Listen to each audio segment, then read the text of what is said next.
Tu sais depuis longtemps que les médias mainstream français collaborent avec les médias mainstream américains pour diffuser des fake news progressistes d'un continent à l'autre, mais t'as les boules parce que t'as pas grand chose sous la main pour l'illustrer clairement? Eh bien, j'ai une bonne nouvelle pour toi mon gars, avec cette vidéo, ce sera du passé.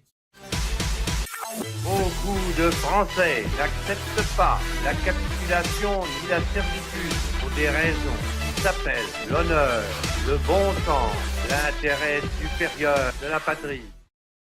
Le 18 janvier dernier, lors de la 48e marche pour la vie organisée à Washington, un groupe de jeunes blancs d'une école catholique a croisé le chemin d'activistes appelés Black Hebrew Israelites. Ces derniers les ont copieusement insultés et provoqués,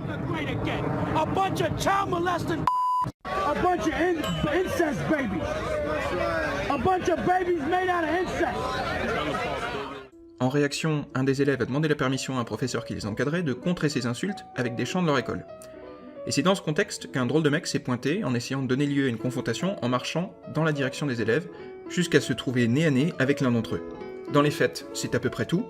Il n'y a pas eu de violence, pas de blessés, rien de grave, et ça aurait pu s'arrêter là. Mais c'est sans compter sur les médias qui s'en sont emparés et qui ont pondu une fake news magnifique. A disturbing viral video shows a group of teens harassing and mocking him in the nation's capital. Here's the video sparking outrage on social media right now. Au moyen d'un court extrait vidéo sorti de son contexte, ils ont fait croire que les jeunes supporters de Trump avaient harcelé le drôle de mec en question en l'encerclant et en l'humiliant. Même son de cloche sur quasiment tous les grands médias, qu'ils l'ont fait passer pour une pauvre victime en lui donnant la parole, et les choses ont fini par dégénérer. Sur Twitter notamment, on a assisté à un véritable torrent de haine jeté à l'égard du groupe de jeunes blancs catholiques, et en particulier sur Nick Sandmann. Et les médias français dans tout ça? Ils se sont fait une joie de colporter la fake news en renforçant un peu plus au passage le biais idéologique dans la présentation de l'événement, provoquant également le même genre de réaction sur les réseaux sociaux. Sauf que pour tout ce beau monde, les choses ont mal tourné. Aux États-Unis, Nick Sandmann a tenu tête en expliquant lors d'une interview qu'il n'avait aucune raison de se sentir coupable ou de demander pardon, puisqu'il n'avait fait qu'une chose, rester là où il était et simplement sourire. Les médias de l'information américains et plusieurs médias conservateurs ont rétabli la vérité en présentant ce qu'il s'était passé avant le face-à-face entre Nick et l'Amérindien.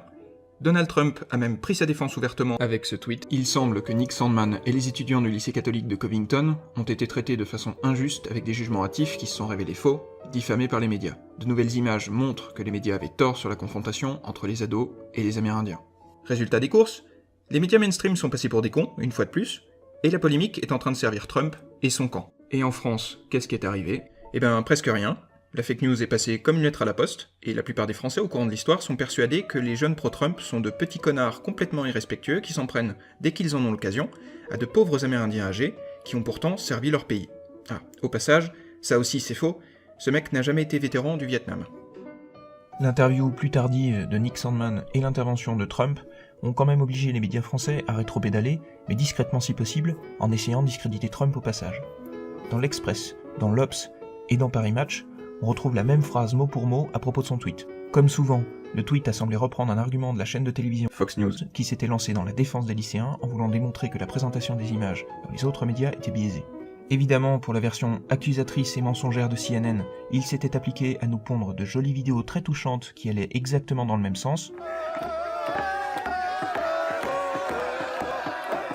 Mais pour prendre du recul et rétablir les faits, on doit se contenter d'articles pourris copier-coller dont ils ne feront naturellement pas la promotion, ou en tout cas le moins possible. Évidemment, on n'a pas pu compter sur ceux qui se targuent d'être des chasseurs de mensonges, puisque, comme presque toujours, ils ne dénoncent pas ce genre de fake news, tout simplement parce qu'elles sont produites par le système auquel ils appartiennent. Et d'ailleurs, petite anecdote, les décodeurs étaient occupés pendant ce temps-là à balayer les idées reçues sur les journalistes. C'est mignon, n'est-ce pas? Il faut toutefois saluer le service Check News de Libération, qui a quand même fini par se réveiller le 24 janvier, un peu tard. Alors après presque une semaine, et plein de gens manipulés au passage, on a quand même eu le droit à quelques mea culpa, comme avec Slate et le Courrier International par exemple, mais vous verrez en les lisant, si vous les lisez, qu'ils ne reconnaissent qu'à moitié leur tort pour mieux noyer le poisson et passer à autre chose comme si de rien n'était. Pourtant, ils auraient pu réagir différemment, comme par exemple en faisant un reportage sur les insultes scandaleuses qu'ont reçues les jeunes pro-Trump avant leur rencontre avec l'Amérindien, ou en parlant de la campagne odieuse de harcèlement et de menaces qu'a subi le jeune Nick Sandmann alors qu'il n'avait absolument rien fait de mal, campagne dont sont complices, sinon responsables, les grands médias mainstream américains. Conclusion, on est ici en présence d'un exemple flagrant de manipulation, qui était déjà formé aux États-Unis et qui a été importé tel quel ou presque en France, conçu de manière stéréotypique avec d'un côté le camp des méchants, c'est-à-dire des hommes blancs occidentaux coupables parfaits, et de l'autre, le camp des gentils, avec une minorité ethnique, victime idéale. Le tout dans le but de propager le culte de la repentance et d'ouvrir la voie à la religion du progrès. Cet exemple s'inscrit à merveille dans la façon dont les médias mainstream français ont couvert l'actualité américaine, notamment pendant la campagne présidentielle de 2016 et depuis le début du mandat de Trump.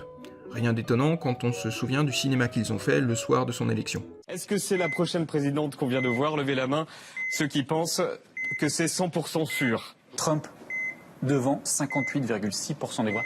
C'est des premières estimations, mais ça indique quand même... Oui, ce sont des estimations. C'est Trump qui remporte la Floride. Vous coupez, il y a Trump qui remporte l'Ohio. Trump est en avance. De 3 points. Dans le Michigan, il est en avance. Et là, on me coupe. Caroline du Nord, c'est Trump qui l'emporte. En tout cas envisagé comme possible. Et les marchés financiers, le Dow Jones ici à New York est en train de chuter. Il a perdu 400 points. J'en profite en tout cas pour adresser un message aux journalistes concernés qui tomberaient éventuellement sur mes vidéos. Vous n'arrivez pas à comprendre pourquoi les médias de l'information se développent de plus en plus, alors que la raison est très simple. C'est à cause, au mieux, de votre incompétence, au pire, de votre malhonnêteté.